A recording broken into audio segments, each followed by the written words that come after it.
할렐루야. 지난 24강 4대 교회의 말씀을 드리면서 이제 2부로서 4대 교회의 말씀을 계속 이어가도록 하겠습니다. 우상 숭배라는 영적 행음에 빠져있던 두아디라 교회를 향해 주님의 말씀을 전했던 사도 요한은 이제 영적 생명력이 극히 결여되었던 4대 교회를 향한 주님의 말씀을 전하게 됩니다. 사실 당시 4대 교회는 신앙의 내용은 빈약한 채 신앙의 겉모습, 즉 형식만을 추구함으로써 죽어버린 신앙생활을 하고 있었습니다. 따라서 그들에게는 무엇보다도 참회와 내적 경건의 회복이 요청되었습니다. 한편 4대 교회 내의 이 같은 무기력한 신앙 상태 가운데 있어도 그 중에서는 순결한 신앙을 온전히 간주한 자들 소수가 있었던 것입니다. 주께서는 이들의 아름다운 신앙 절개를 높이 사시고 그들에게 복된 약속을 해주셨습니다. 5절 6절. 실로 하나님 앞에서는 단지 입술, 형식과 겉모습만의 신앙은 결코 인정되지 않습니다. 마태복음 7장 15절부터 27절. 그것은 이미 죽어버린 신앙이기 때문에 그렇습니다. 야고보서 2장 26절. 오직 신행이 일치하는 살아있는 신앙만이 하나님을 기쁘시게 할 뿐입니다. 여기서 신행이라고 말하는 것은 이제 믿음이 있다 하고 행함이 없는 것은 죽은 믿음이라고 야고보서에서 기록되었듯이 우리는 그 어떤 형식과 겉모습만을 가지고 신앙 생활을 한다는 것은 하나님 앞에 배은망덕한 그런 행위요, 그야말로 하나님 앞에서 교만방자한 그런 행위라고 볼 수 있는 것입니다. 그렇기 때문에 오늘 우리는 이 4대 교회에서 주신 이 교훈이 얼마나 귀중한가를 다시 한번 마음속 깊이 새겨야만 할 것입니다. 그래서 이 부분에 대해서 몇 가지로 살펴보면서 오늘 4대 교회를 통해서 우리에게 주신 교훈의 말씀을 다시 한번 상고해 보고자 하는 것입니다. 우리 주 예수 그리스도는 다양하고 완벽한 능력과 은혜와 지혜를 갖고 계시는 일곱령 곧 성령과 동역하시며 또 성령의 사역을 주관하고 계신 분이십니다. 따라서 주님은 주님의 교회가 처한 환경과 그 내면을 속속들이 알고 파악하고 계십니다. 특이하게 4대 교회는 다른 교회와 달리 주님의 책망으로부터 시작이 됩니다. 4대 교회는 종교적 위선과 쇠퇴를 책망받았어요. 주님은 4대 교회의 행위를 잘 알고 계셨기에 그들의 위선과 쇠퇴를 책망하신 것입니다. 4대 교회의 외형은 좋았습니다. 그러나 경건의 모양은 있었으나 능력이 없었습니다. 디모데후서 3장 5절. 살았다는 이름을 가졌으나 생애 원칙이 없었습니다. 오늘 우리 현대 교회를 살펴보면 교권주의자들에 의해서 교회가 어떻게 변질되어 가고 있는지 우리는 잘 알 수가 있게 됩니다. 따라서 자연 그들의 영혼과 그들의 봉사는 크게 죽어가고 있었습니다. 거의 모든 사람들이 위선자였어요. 그나마 나머지 사람들 역시 생명 없는 상태에 있었습니다. 비록 4대 교회는 외적으로는 여러 행사들을 추진했을지는 모르나 주님 보시기에는 전혀 합격점을 얻지 못하는 네 행위에 온전한 것을 찾지 못하였노니 2절 수준 미달의 신앙 상태에 놓여 있었다는 사실입니다. 이것을 사도 요한을 통하여 주님께서 성령으로 지적을 하신 것입니다. 오늘 저와 여러분들이 살고 있는 이 현대 이 교회 내에서도 바로 이 점을 우리가 간과해서는 아니 되는 것입니다. 우리가 얼마나 형식과 그야말로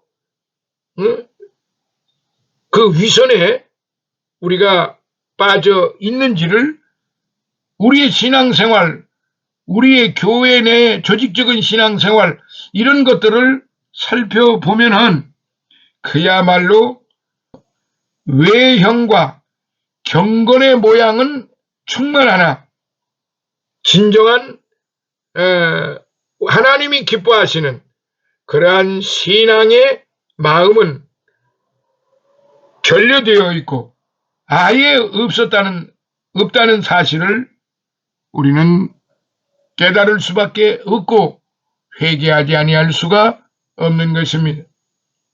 그래서 주님은 그런 자들에게 충고하셨어요.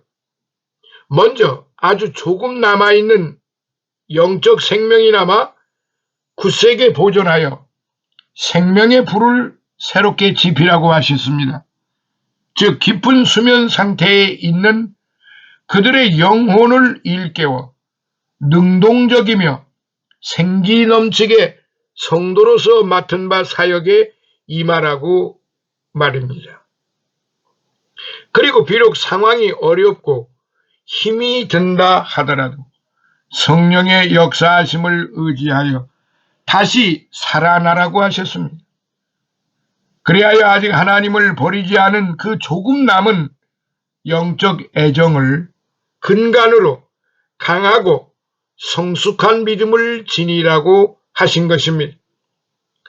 진정 우리는 언제든지 우리가 깨어있지 못하면 우리의 영적 생명력을 잃어버리고 만다는 사실을 잊어서는 안 됩니다.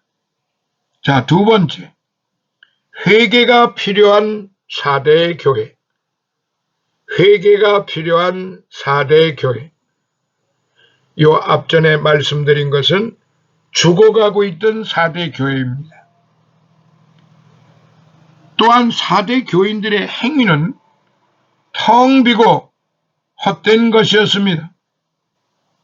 그들의 기도 역시 거룩한 열정과 경건한 소원으로 이루어진 것이 아니었습니다. 그들의 구제 역시 참된 자비에서 우러나온 것이 아니었습니다. 그들의 성일 준수 역시 하나님께 대한 참된 영혼의 헌신이 결여되어 있었습니다. 그들에게는 신앙의 외적인 행동이나 표현에 알맞는 내적 감동이 전무했습니다. 그런데 심령이 이처럼 결핍된 상태에서는 신앙의 외적인 형식마저 오래 지속되지 못하는 법입니다. 이러한 상태에 처한 4대 교인들에게 주님은 그들 자신들이 과거 어떠했는지를 돌아보라고 하셨습니다. 자, 다시 말씀드리면 자신의 삶을 반추해보고 생각하고 회개하라고 3절에 말씀하신 것입니다. 오늘 우리 역시 우리 자신의 영혼이 소생할 길을 찾으려 할 때 또는 다른 사람의 영혼의 소생을 기대할 때 항상 우리 스스로의 삶의 태도를 과거와 비교해 살펴보아야만 합니다. 그리고 그 실추되고 상실된 부분을 정확하게 파악하고 그에 대해 철저히 회개해야만 하는 것입니다. 실로 참에 없는 단순한 후회는 그 사람을 능력 있게 변화시킬 수는 없는 법입니다. 정녕 돌이키고 회개함으로 우리는 겸손해질 수 있고 아직 남은 것들을 붙잡을 수가 있습니다. 비록 잘못은 범했지만은, 비록 나약하기가 이를 때가 없었고 연약하기가 이를 때 없었고, 우상 숭배에 대해서 그리고 환락의 생활에 대해서 그야말로 조금이라도 거기에 간섭을 했고 거기에 취하여 섰다면은, 설령 그렇게 했더라도 우리 주님이 지금 말씀하신 것은 용서해 주시겠다는 거예요. 아주 조금 남아있는 영적 생명이나마 굳세게 보존하여 생명의 불을 새롭게 지피라고 2절에 말씀하셨잖아요. 오늘 우리 역시 우리 자신의 영혼이 소생할 길을 찾으려 할 때에 다른 사람의 영혼의 소생을 기대할 때 항상 우리 스스로의 삶의 태도를 과거와 비교해 살펴보아야 하는 것입니다. 실로 참회 없는 단순한 후회는 그 사람을 능력 있게 변화시킬 수 없다는 것을 다시 한번 강력하게 말씀을 드리지 아니할 수 없습니다. 한편 4대 교회에 대한 주님의 권고가 무시되지 않도록 하기 위해 주님은 위협적인 말씀을 덧붙이십니다. 그것은 우리 주님께서 도적같이 임하신다는 경고의 말씀입니다.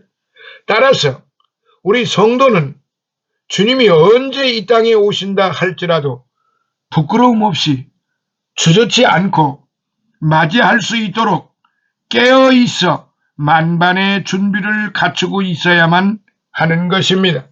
마태복음 24장 42절로부터 44절, 25장 1절로부터 13절. 사랑하시는 성도 여러분, 우리는 신앙생활이 엄밀히 따져서 온전하지 못합니다. 우리는 우리의 연약함도 연약함이려니와 우리가 실수하는 경향이 너무나 많습니다. 우리의 실수하는 바가 너무 많기 때문에 우리는 정말로 자신의 삶을 잘 돌아봐야만 되는 것입니다. 우리가 하나님 앞에서 우리의 잘한 것을 무엇을 내놓겠습니까? 그런데 하나님이 그걸 모르실 리가 없잖아요. 우리의 연약함도, 우리의 실수함도, 우리의 죄 지음도, 우리가 자만한 것도, 교만한 것도, 방심하는 것도, 형제를 미워하는 것도, 예배를 등한시하는 것도, 감사와 찬양을 등한시하는 것도, 구제를 등한시하는 것도 우리가 생각해 보면은 우리는 잘하는 것이 없다고 봐야 되는 것입니다. 무엇을 한다고요? 물론 합니다. 구제도 합니다. 찬양도 합니다. 감사도 합니다. 예배도 드립니다. 그런데 여기 4대 교회는 허례허식에 형식에 치우쳤다는 사실입니다. 오늘 우리가 살고 있는 이 시대, 현대교회, 오늘 저와 여러분들이 바로 이렇게 4대 교회처럼 그렇다는 사실을 우리가 결단코 부인할 수가 없습니다. 자, 세 번째로 장래가 약속된 4대 교회였습니다. 장래가 약속된 4대 교회입니다. 그렇게 허례허식에 그야말로 우상 숭배와 환락의 정점을 찍었던 이 4대 교회에게도 하나님은 장래 약속을 주셨다는 사실을 우리는 간과해서는 안 됩니다. 우리 주님께서는 4대 교인들이 비록 죄 많은 사람들이었지만 위로와 격려를 잊지 않으셨어요. 4대 교회 비록 적지만 아직 남아있는 충실한 자들, 도덕적으로나 영적으로 세속에 물들지 않고 참 경건을 유지하고 있는 자들의 영광을 주님은 기억하셨으며 말씀하셨습니다. 주님은 그들에게 귀한 약속을 하셨습니다. 그들은 흰 옷으로 입혀지리라고 하셨어요. 여기서 흰 옷이라 함은 하나님의 또는 그리스도의 대속의 은총 또는 쇠함 없는 영광 등을 상징하고 있습니다. 특히 이 흰옷으로 입는다는 것은 단순히 어떤 의복을 걸친다는 뜻이기보다는 거룩한 하나님의 영광에 기꺼이 동참할 수 있을 만큼의 순결하고 온전한 인격을 지니게 된다는 뜻이라고 봅니다. 진정 순결한 신앙에 대한 상급은 온전히 순결한 은혜요, 빛나는 영광인 것입니다. 또한 그리스도께서는 생명의 책을 가지고 계시는데 그 책의 이름에 기록된 자는 영원한 생명을 얻게 되는 것입니다. 그런데 그 책에는 악한 세대에도 불구하고 하나님과 동행했으며 경건한 삶을 산 자들의 이름이 기록되어 있습니다. 실로 거기에는 앞서 언급한 흰옷 입은 충성스럽고 순결한 성도들의 이름이 흐리지 아니하고 분명하고 또렷이 기록되어 있을 것입니다. 그리고 주님께서 이 땅에 심판주로 오시는 그날에 하나님 앞에 이 책을 내어 보이실 것이고 그 위대한 날에 천사들 앞에서 충성된 자들의 모든 이름을 내어 보일 것입니다. 그리고 그들 이름 하나하나에 주님의 생명력을 담보로 한 보증을 서 주실 것입니다. 끝까지 남는 자들의 그리고 이기는 자들의 이름들을 말입니다. 계시록 20장 12절, 누가복음 12장 8절. 사랑하시는 성도 여러분, 4대 교회에 말씀하신 주님의 그 뜻을 우리는 정말로 신중하게 깊이 반성하면서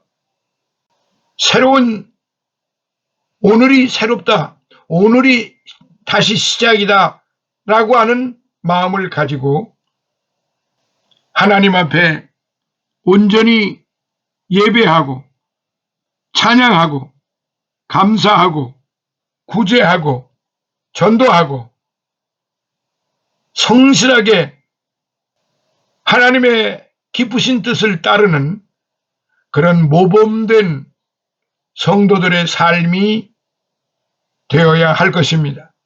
그렇게 될 때에 하나님이 기뻐하시고 또 하나님이 기뻐하시는 그런 영적인 예배를 드리는 그런 보배롭고 거룩하고 존귀한 성도들이 되실 것입니다. 이 요한계시록 공부를 하시는 여러분, 제가 잘나서 제가 더 똑똑해서 이 말씀을 드리는 것이 아니라 우리 모두는 다 동일합니다. 주님 앞에는 높고 낮은 자 계급이 없습니다. 주님 앞에는 목사, 장로, 권사, 집사 구분이 되어 있지를 않아요. 주님 앞에는 누가 주님을 기쁘시게 해드리고 누가 주님의 뜻대로 자신에게 주어진 직분을 잘 감당을 했는가, 도덕적으로나 영적으로 세속에 물들지 않고 참된 경건의 생활을 유지하면서 살았는가 하는 것입니다. 주님이 바로 그와 같은 삶을 기억하시고 흰옷을 입혀주시며 생명책을 생명책의 이름을 기록하신다는 사실입니다. 그리고 그 기록된 이름을, 충성된 자들의 모든 이름을 하나하나 담보로 보증을 서주실 것이라는 사실을 잊지 마시고, 하나님 앞에나 사람 앞에나 부끄러움이 없는 정말로 존귀한 성도들이 되시기를 예수님 이름으로 축원합니다. 할렐루야. 감사합니다. 다음 26강에서 만나보도록 하겠습니다. 감사합니다.